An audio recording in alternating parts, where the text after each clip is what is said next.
What is up, guys? Darryll here. So Zach Parker defeats Darryll Williams by a split decision to become the new British super middleweight champion. Now, where do we start with this one? A few talking points. First and foremost, the decision. I felt this fight was a bit of a robbery, I've got to be honest. I can't see how Darryll Williams lost that fight. He was the guy who was forcing the pace. He was the guy who was outworking his opponent in the vast majority of rounds. He was the guy who hurt his opponent a couple of times. He was hurting Zach Parker to the body. Ultimately, he was just the boss in there. And, you know, he won the vast majority of rounds.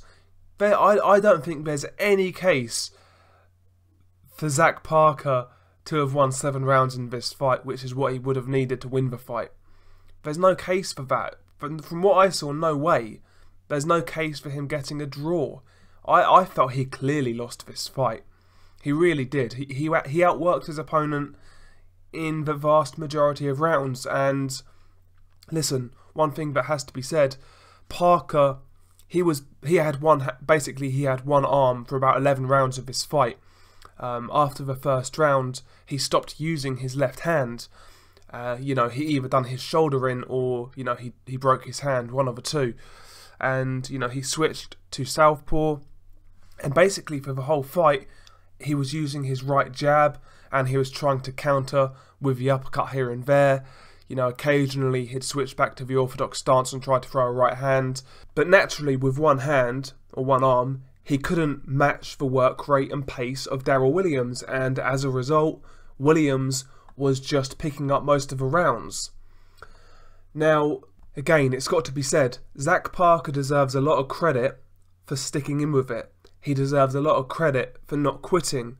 He deserves a lot of credit for, you know, displaying a big heart, and also a good chin, because he took a lot of big shots to the head, especially left hooks. But yeah, he deserves a lot of credit for being a tough guy, for sticking in with it.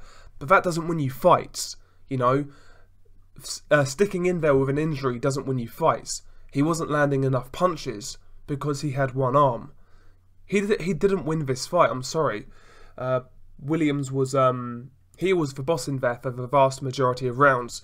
Towards the end, I felt Parker actually won a couple of rounds. I think rounds 10 and 11, for example.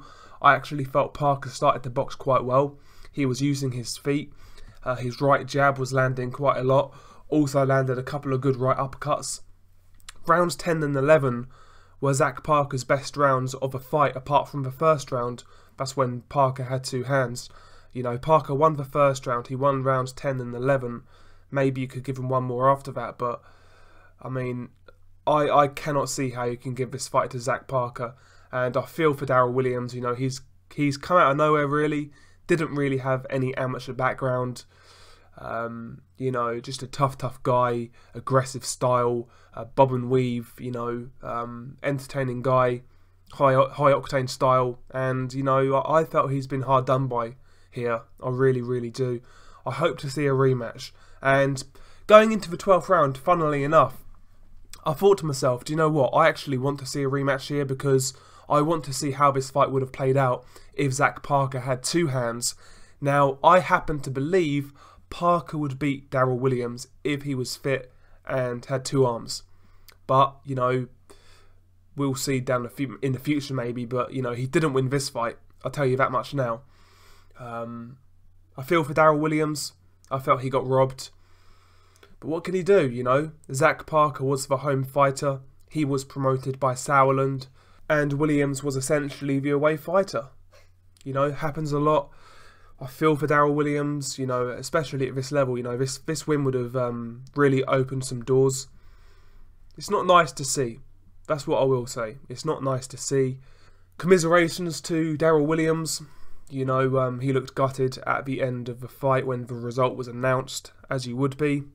But, you know, what can you do? This is boxing. It happens. You know, we've seen it this year in, you know, higher profile fights, but I always think it's worse in these type of fights because, you know, a win for Darryll Williams would have really, like I said, it would have really opened doors, you know. He's operating kind of behind the scenes, and this win would have really pushed him out there, but, you know, it's a shame. But what can you do? How did you guys see this fight? You know, am I being over the top?